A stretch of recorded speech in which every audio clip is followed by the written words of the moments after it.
नमस्कार मित्रांनो, तुमचे स्वागत आहे श्री स्वामी समर्थ. मित्रांनो, 29 जुलैला गुरुपौर्णिमा आहे आणि गुरुपौर्णिमा येईपर्यंत रोज तुम्ही तुमच्या घरात गुरुचरित्राचा हा अध्याय वाचा. जो संकल्प तुम्ही कराल तो नक्की पूर्ण होईल.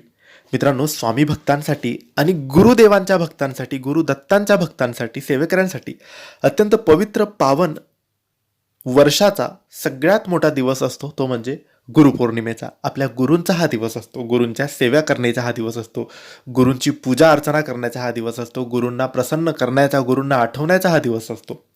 तर या दिवशी तर आपण विशेष सेवा करायची आहे. गुरूंची पूजा, सेवा, जेही तुमचे गुरु असतील. पण जर स्वामींना तुम्ही मानतात, गुरुदेव दत्तांना तुम्ही मानतात, गुरुदत्तांना मानतात, दत्तात्रयांना तुम्ही मानतात, तर तुम्ही आज, उद्या, परवापासून तुम्हाला या 2-3 दिवसात ज्याही दिवशी वेळ मिळेल, समजा आज तुम्ही हा व्हिडिओ बघत आहात तर उद्यापासूनच तुम्ही रोज हा अध्याय वाचा आणि गुरुपौर्णिमेच्या दिवसापर्यंत म्हणजे 29 जुलै या दिवसापर्यंत हा अध्याय वाचायचा आहे.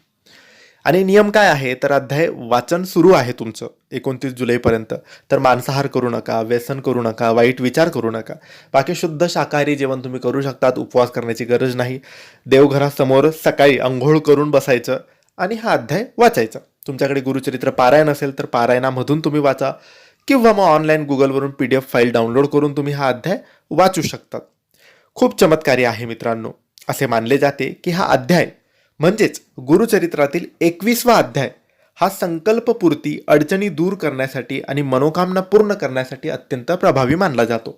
ज्या दिवशी तुम्ही अध्याय वाचायला सुरुवात कराल त्या दिवशी स्वामींसमोर, दत्तात्रयांसमोर हात जोडून तुमच्या मनातील प्रार्थना, तुमचा संकल्प जो असेल तो हात जोडूनच बोलायचा आहे. जेही तुम्हाला मागायचं आहे, जेही तुम्हाला स्वामींना, दत्तात्रयांना सांगायचं आहे ते तुम्ही बोलायचं आहे. तोच तुमचा संकल्प असेल. रोज रोज बोलायचं नाही. आणि 29 जुलैपर्यंत रोज हा अध्याय वाचायचा. 29 जुलैला देवघरात एक विशेष पुरणपोळी, खिरेचा नैवेद्य ठेवून पूजा अर्चना करायची.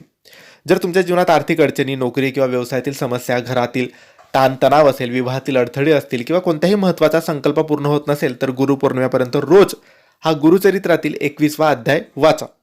अध्याय वाचण्यापूर्वी श्री दत्तात्रयांना, स्वामींना नमस्कार करून तुमची जीही अडचण, समस्या किंवा इच्छा आहे ती बोलायला विसरायचं नाही.